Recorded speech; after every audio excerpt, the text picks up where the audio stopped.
30 days dinner and breakfast ரெசிபீஸில் இன்றைக்கி நம்ம பார்க்கக்கூடியது ஈஸியான ரவை உப்புமா எப்படி செய்கிறது தான் பார்க்க போகிறோம். அதுக்கு வந்து தேவையான அளவு ரவை எடுத்துகிட்டு தேவையான அளவு கொஞ்சம் ஆயில் போட்டு நல்லா ரவையை சிம்மில் வச்சு வறுக்கணும். இதில் பெரிய டிப்பே என்னென்னா, நம்ம ரவையை எவ்வளோக்குள்ள வறுக்கிறோமோ அந்தளவுக்கு வந்து உப்புமா வந்து உதிரி கன்சிஸ்டன்சி வந்து நல்லாயிருக்கும்.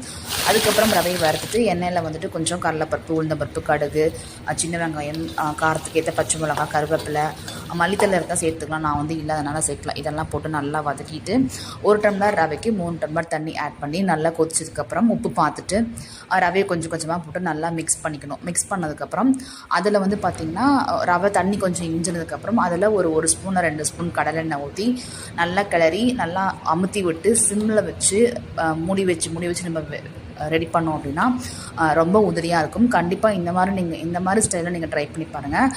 உப்புமா பிடிக்காத கூட சாப்பிடுவாங்க. தேங்க்யூ ஸோ மச் ஃபார் வாட்சிங்.